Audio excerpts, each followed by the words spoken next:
Hey, this is James Horan, and you're listening to the Vacuumina Network. Keep it right here.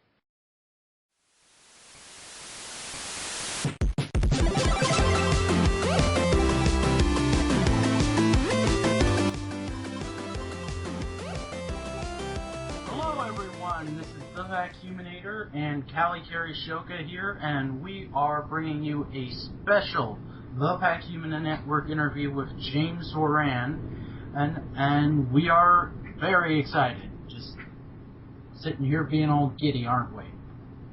Yes, we are. Yes, we are. If it isn't obvious by my completely deadpan tone, but really, no, we are. I am pretty excited. It's just not going to show very much because that is how I am. Yeah, and I've kind of had a long and sort of frustrating day, but this makes up for all of it. That and the fact that Tsunami comes back on the air for the first time in a few years tonight, but mostly Really, that makes the point here. We're about to interview a famous voice actor. Also, Tsunami comes back. yeah, but that will be more. There will be more on that on this week's Geeky TV. But I think that's quite enough dilly-dallying around. Let's get on to the interview and start talking to James Horan. Holy crap! Hello, everyone. This is Simeon the Vacuuminator Scott. I am here with Callie Carey Shoka, and we are talking with James Horan. Hello, sir. Hello, how are you? I am pretty good. You know, it's been a rough day, but it's been worth it because I've been looking forward to this for a couple weeks now. So Good. It's great to talk to you, Mr. Horan. Thank you. So, before we get started, do you have any up-and-coming projects you want to plug very quick? I just thought we'd do that. Oh, well, yeah, I mean, I'm still recurring on Transformers, of course. I think there's an episode in the next couple of weeks I come back. I know I think I was on last week, right? Yes, you were. Yeah, that was kind of cool. Cool episode. Yeah, that was a great one. Yeah. That was me and Callie's favorite one of the season. Oh, good. Good. Yeah, I like the character a lot of Wheeljack. He's a lot of fun to play. And, yeah, and this time we're recording the third season now, and I've been in every one of those so far, so looks like they're gonna keep the character around in the third season. And I also have a commercial running right now that maybe some of you have seen. It's for 5 Hour Energy. Those little energy shots, you know. Yeah, I've seen the 5 Hour Energy commercials. I think I know the one you're talking about, but I'm not 100% sure because. Well, they just started running in the last week. I play like a Clint Eastwood kind of cowboy character with the Stetson hat and the duster, and I'm sort of the 5 Hour Energy sheriff. So it's in That's the wheeljack. awesome. Yeah, they're fun spots. There's a couple of spots. And other than that, I just got I'm always doing games. I tend to forget which games I've worked on. I think the last one I did was Diablo 3, which just came out recently. That explains why that voice was familiar. Yeah. And I was in Batman Arkham City. I was reprising a role I'd created in the first Batman game of the reporter Jack Ryder. And Yeah, I played through both those games in like a weekend, and it wasn't until I looked on your IMDb page and saw that was you, and I was like, wow, that totally makes sense. I thought I recognized that voice. Good. And I've also been doing a couple of things recently on World of Warcraft, which I'm sure a lot of people play. I'm not a gamer myself, I have to say. And the next expansion? Yeah, I'm pretty sure it's the expansion. I had done some characters in the past on World of Warcraft within like the last two years. Like I said, if you go to my IMDb page, they know all of the characters I played, and I tend to forget them because I've done about 80 games so far. Your resume is very long, which actually leads me to I guess our first question. What's been your favorite role? And from like, you have a huge list of them. What's been your actual favorite to play? Favorite role? Wow. Well, man, go ahead, what? Sorry, maybe your top 5? Oh, well, yeah, I mean, if you go, like, with just acting in general, I mean, I started on stage and I still do plays, and I did TV and film guest star roles, and I'm sure you guys know I did a bunch of, Star Trek stuff over the years. I've guest starred on all the Trek series. Yeah, Trek was fun. I did an episode of Highlander years ago, the series, and that, of course, was also a lot of fun. Get to bang swords around. But I tell you, wheeljack has been a really just a hoot to play. And I'm just happy to be part of that gang. It's a great group of folks, that they've assembled, starting with Peter Cullen as Optimus on down, you know. Oh, of course, everyone loves Peter. Yeah, and Frank Welker is another great guy. He plays Megatron. I've just enjoyed getting to know these people. I mean, I didn't know, and Steve Bloom, who does Starscream. I mean, you talk about resumes. These guys make mine look sad. As far as like voiceover stuff goes, I feel like I'm almost a newbie in voiceover world, although.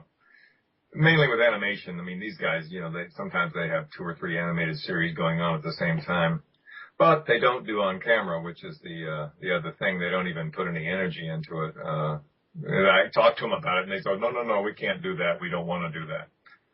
So, I still enjoy doing on camera. I still enjoy doing plays because that's just my background and where I come from. And to me, I think I'll always go back to the theater because it's just so gratifying to do something for an audience, you know. I guess it makes a difference when you're on the stage and actually see the audience looking back at you, as opposed to.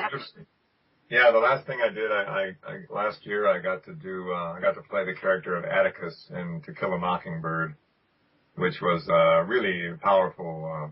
That was one of my favorite roles actually that I've ever gotten to do.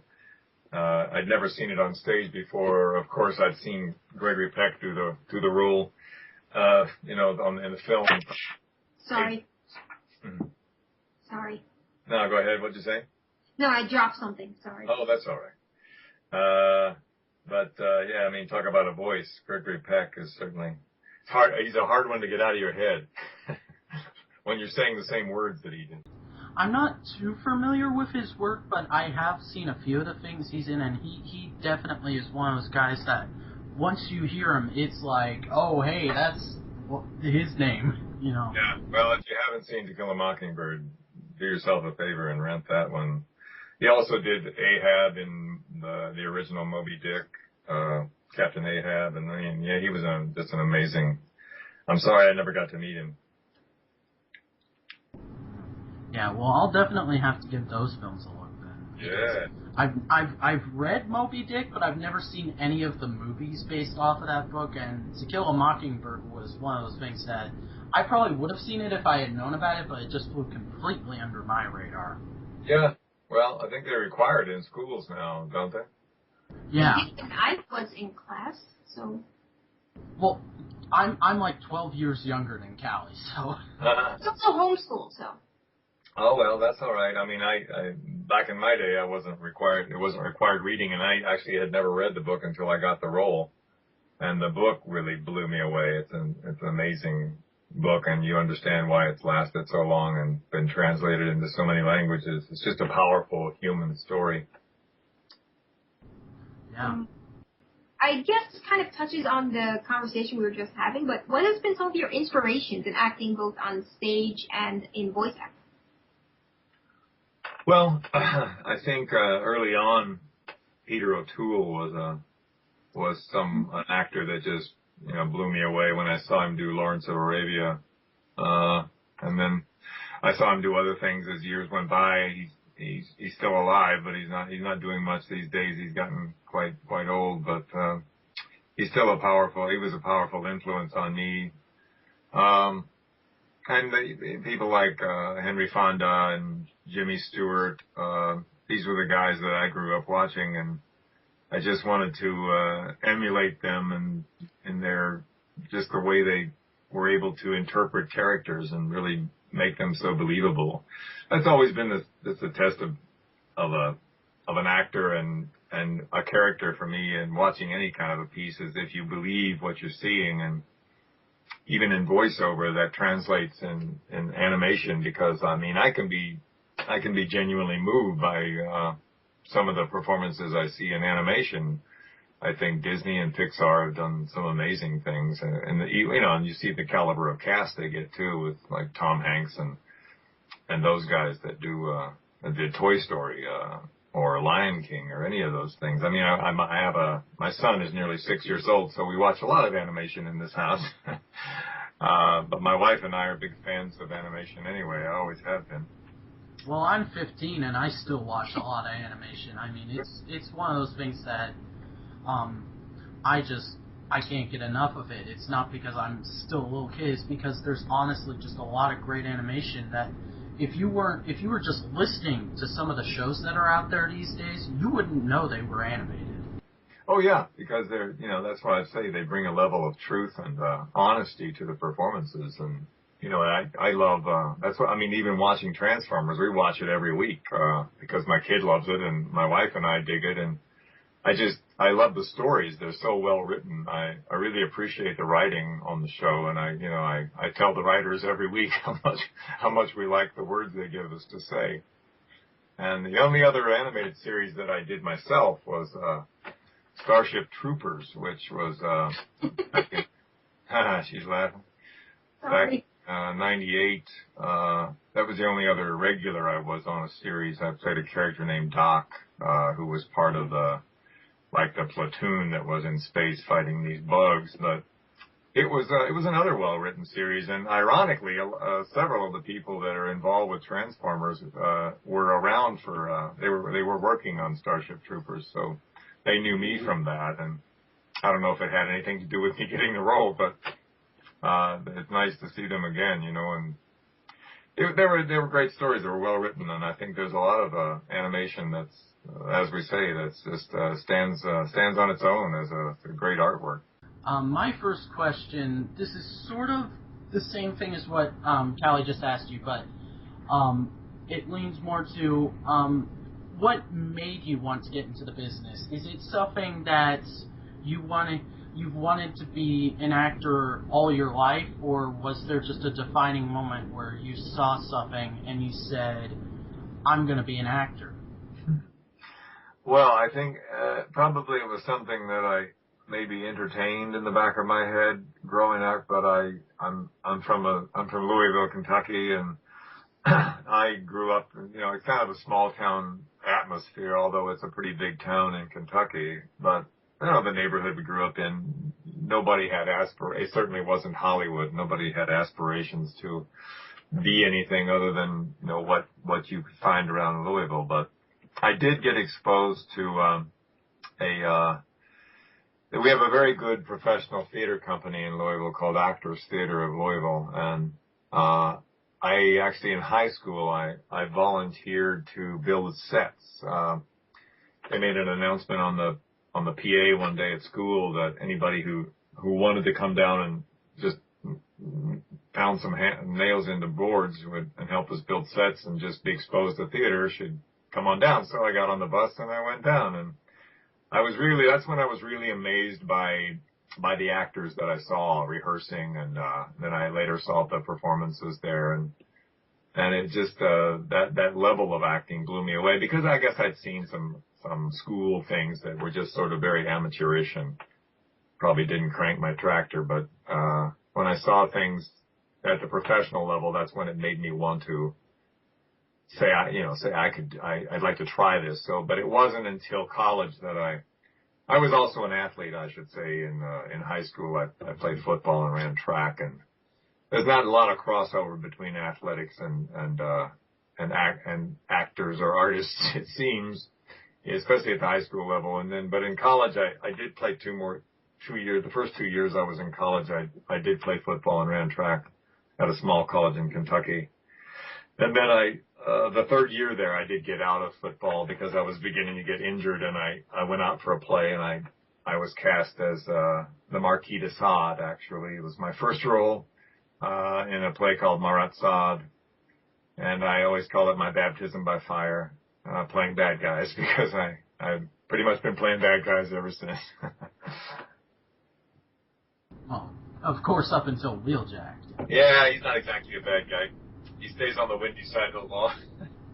He's one of those guys that he'll do whatever it takes to get done. Yeah, he's like that. I like him kind of alone. But he's, he does help out the good guys. And he basically is a good guy. I've always, I should say, on stage, I've always pretty much played good guys. It's just, I think because of my angularity and the voice, you tend to, if you're going to be on a guest star on a primetime show, you're going to be the bad guy of the week, unless you're a regular on the show, then, which is always something I wanted to be, and it's still sort of, on my wish list that I'll be a regular on a primetime show. And I wouldn't necessarily want to be the lead at this point. I'd like to just be, one of the cast, because a lot of these shows these days they seem like they have a large cast, and, everybody sometimes, not everybody can be the lead, and that would be fine with me. Ah, very interesting. Callie, I believe it's your turn. Actually, since I asked 2 questions in a row, maybe you would like to go again, because I am completely disorganized. Oh, okay. My next question is, you played many characters over the years in animation and video games and all sorts of stuff, and I was just wondering, was there ever a character that you liked so much that you had to go out and buy a statue or a toy of? Well, actually, the only toy that has ever been made of me that I know of is wheeljack. And as soon as I found out that there was a wheeljack toy, I went out and bought 3 of them. Because my kid wanted one to play with, of course, and then I thought I'd keep a couple if I ever got to a convention. I could sign them, Oh, awesome. I have one myself, and it's definitely one of the better figures from the Prime line, in my opinion. Yeah, I really like the colors, and I like the car. Very cool. Yeah. There's also the smaller wheeljack toy that comes with the ship that he has in the show as well. Is that right? Yeah, they call it the Legion class. They're smaller figures that this one actually comes with his ship. Oh wow, I haven't noticed that. Do you know where you got it? It hasn't been released yet. I think it's going to be released in a few months. But it's already in all the catalogs and everything. And they were showing it off at the Transformers convention that was last month. Was that the one in Texas? Yes. Oh, okay. Yeah. Did you guys go to that? Callie did. I was unfortunately unable to this year. Oh, cool. I was trying to. I wrote to the guy. I was trying to get in there, but they were full up. But maybe next year. I'm surprised they didn't invite you as a guest. Well, like I said, it seems that Wheeljack had really only appeared maybe once at that point when they were probably planning it, or twice. So I think now that, especially next year and this year and next year, you'll be seeing a lot more of him. I hope that I get to go to some conventions. That would be fun. Yeah, I was, that definitely explains why they've never asked you, but I was actually really surprised that you weren't at BotCon, not this year, but last year, because that was the year where it was Prime, it was the year of Prime as far as guests went, because they had almost every member of the cast there, and I was like, well, where's Wheeljack's voice actor? Well, that one was out here, right? That was, in Los Angeles, I believe. Yeah, out here. That's what I mean. It was BotCon was. I remember that the cast went. I didn't feel like I was part of the group then because I was recurring. I didn't really know. They weren't telling me how long the character was going to be around, so I don't assume anything. But I still do. I still do Trek conventions whenever they come around. I don't actively seek them out anymore, but I was in Texas, I think last September in where was I? Austin or someplace like that, Dallas. And I had some wheeljack photos there, but not in it. That group was not. They weren't too savvy with Transformers. So I think you really need to address the specific crowd. My next question is, what is your favorite type of character, and what is the character you have just like always dreamed of playing in terms of the kind of character? Good guy, bad guy, vigilante, all that kind of stuff. Well, man, it's hard to say because I don't know. I just approach every character with, I try to find the best parts about every character I ever get offered or approach. So, I mean, that's why, I think Wheeljack, since we're, on topic of Transformers and what I'm doing right now, I just feel like he's a really interesting character because he's not, I like playing characters generally that are not totally wearing a white hat or a black hat, they're gray area. And even going back to when I did soap operas originally, I was on a soap called Loving. That was the longest soap I did. I did four contract roles on soaps over the years, but the character I did the longest was about 2.5 years on this soap opera. And he was an interesting character because he was kind of the wealthy bad guy.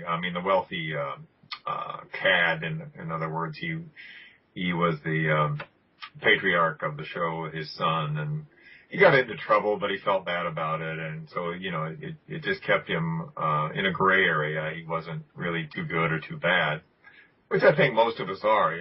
I think that I like to play characters that are more human than strictly one thing or the other. So as far as like a dream role that I haven't played, I don't know. I suppose at some point I'd still like to do Richard III on stage, Shakespeare's Richard III.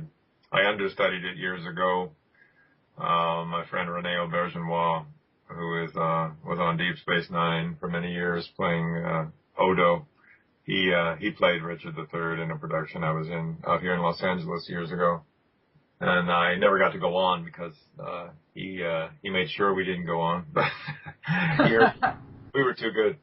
But we just needed to cover him because he was actually doing a series at the time, and there was a good possibility he could have missed a performance. But yeah, I haven't done much Shakespeare. I certainly would still like to do Shakespeare. It's just the theater in general takes a lot of time and energy, and now that I've got a 5-year-old kid, and I just spend a little more time at home than I used to when I was a single guy. But I'm thankful for the voiceover work, and I'd certainly like to do more. Like I said, another dream would be to be a regular on a primetime series. Yeah, I've been in a few plays before, and I can definitely confirm that it's just a taxing, but it's definitely fun at the same time. Yeah, no, it is fun. It's a lot of work, but there's just like we said, and there's no substitute for working in front of a live audience. Definitely. I can ask the next question. Okay. Over the years, you've had a lot of different studios and different cast members and different people that you've worked with. Do you have any funny stories from any of your various positions and roles that have been like in the studio? Funny story. Ask that? I'm sorry, say again. Am I allowed to ask that, or? Oh, sure. I tend to forget those stories because I remember I've been asked that at even Trek conventions sometimes. But that's something I'd have to think about for a while. If it comes to me, I'll certainly relate one. But anytime you're recording like an animated series with the caliber of these guys on Transformers Prime, they're constantly making jokes, and I could remember them for the life of me, but everybody stays in stitches when you're not recording because they're always entertaining each other. And that tends to be true on any set you're on, really. There's always people, having jokes and making fun. just to keep things light. But then when it comes time to be serious, of course, people are serious because that's what it means to be a professional. Wow, I went through my questions really quickly. I only have one left, and that is, was there a moment playing wheeljack where you had this line or just this little moment that you were just like, yes, this was a great moment? Like, what was your favorite moment of playing wheeljack? I actually, we were watching the show last week, and I'd forgotten some of those lines that he got to say to Ratchet, which I thought was very funny. You know, when he called him Sunshine, when he didn't want to be called, he was calling him Doc, and then he said, you know, his name is Ratchet, and he said, well, I'm sorry, Sunshine. He's just got a great cocky attitude, which I appreciate. It kind of reminds me of the character Sawyer on Lost. I don't know if you guys watched Lost, but Sawyer was always coming up with nicknames for everybody. And I watched a little bit of Lost, but it was just so hard for me to keep up with. Yeah, well, I think it was hard for a lot of people to keep up with, but it had a huge fan following, and I got to do one episode of that, playing Kate's father, which was great. Yeah, I did catch that one. And I'm not just saying that because we're talking to you. I honestly did catch it. I definitely always said with my friends, you know, the title of that show does not refer to the premise; it refers to the audience. Yeah, well, sometimes unless you were following, you certainly were lost. But I think toward the end there, yeah, I mean, I even got lost. My wife watched it more religiously than I did, but I thought it was certainly well done and well acted. I mean, all those actors they had on there were top notch. Now, what I did see was amazing, and it's definitely one of those shows that now that I have Netflix Instant Play, which I got earlier this year, it's on my list of shows that I need to go back and watch. Just like one weekend, just sit down and watch as much of it as I can. Yeah, I kept thinking my character would come back in a flashback since he died in the episode I was in, but in Lost, it seemed like just because you were dead, you didn't mean you didn't come back. Oh, definitely. Yeah, I kept hoping, but it didn't happen. But I was happy to be a part of it. Oh yeah, it was a huge show, and it was definitely one of those shows where even though I wasn't a fan of it, I was sitting there going, you know, if I ever get the opportunity to be in that, I wouldn't give it a second. I wouldn't have given it a second thought. Yeah. Plus, it's shot in Hawaii, which was very nice. Yeah. Lost was a huge staple in my family. My mother, my sister, huge fans of the show. And that's all I have on that, honestly. We're enjoying Person of Interest now. We watched that. I really like Michael Emerson, who was in Lost. He's playing the lead in this, and also Jim Caviezel. I just think they're great together, and the show really works. Yeah, I've heard good things about that. How did you get the role of wheeljack?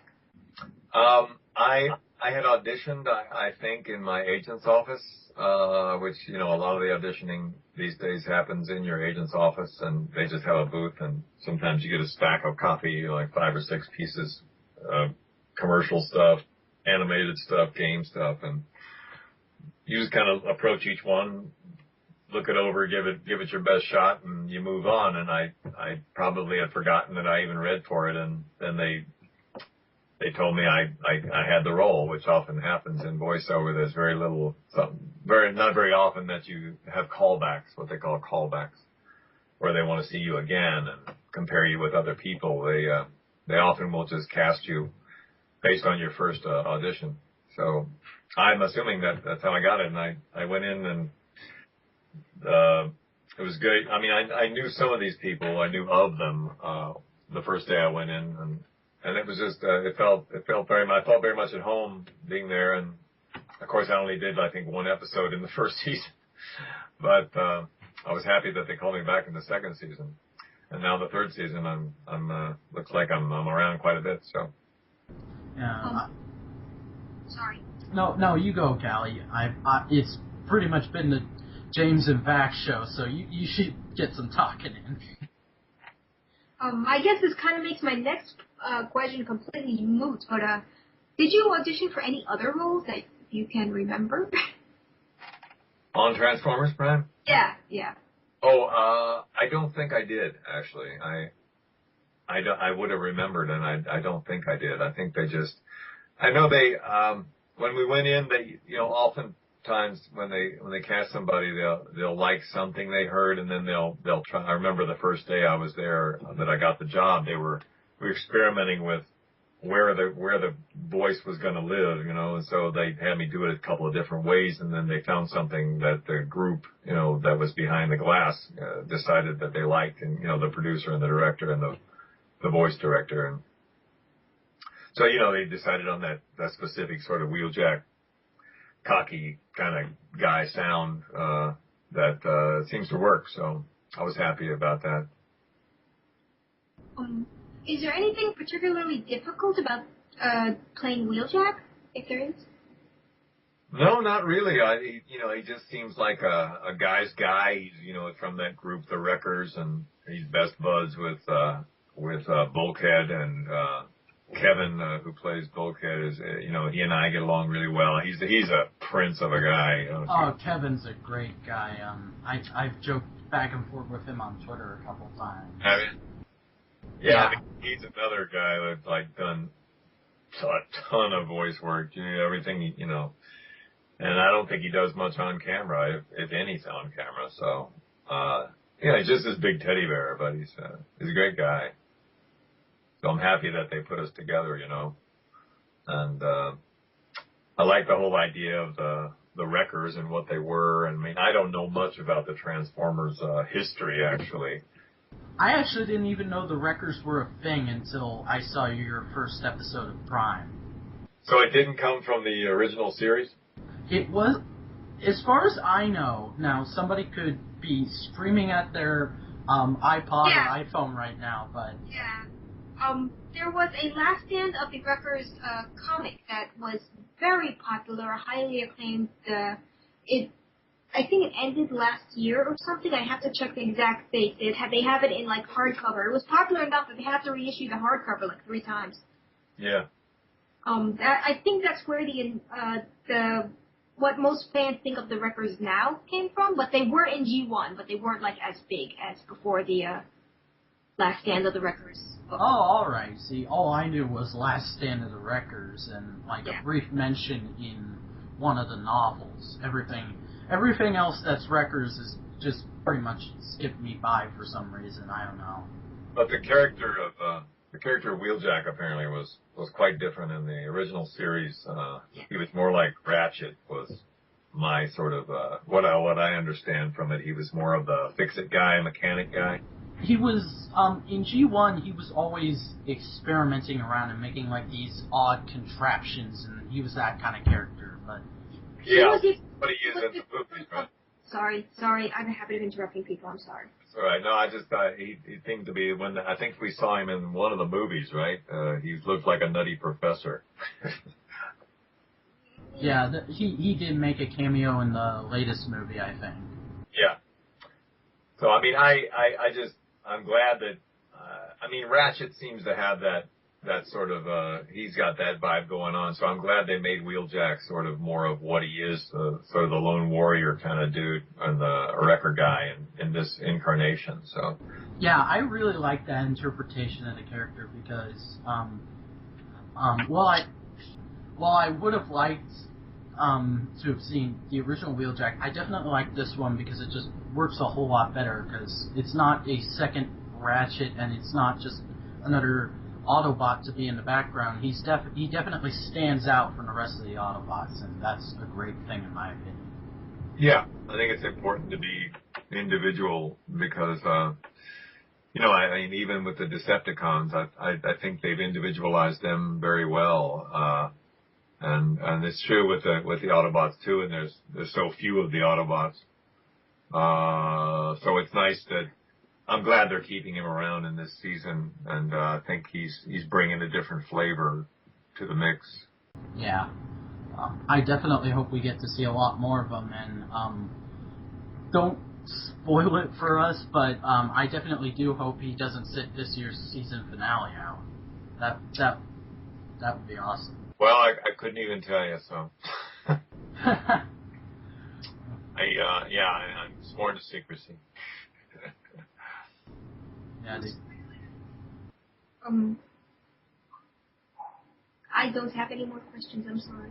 Well, neither do I. So I guess that's pretty much it for this. So thank you, Mr. Horan, for being gracious enough to do this interview with us. If you can hold the line for a minute, we will be back with you in a second. And thank you for coming out. And we are back here on, well, not Geeky TV. I'm so used to saying that. And we just got done talking with James Horan, so awesome. But yeah, just a real sweet guy, and I cannot thank him enough for coming out to do this interview. It was awesome times. And of course, I'm perplexed because this is usually the part where we plug our own stuff, but I don't really feel like we should do that during an interview. So, yeah, guys, thanks for listening to this interview. Until you next listen to us, this is Vac, and Hi, I'm Kelly, and I am the worst podcaster ever. we will see you next time.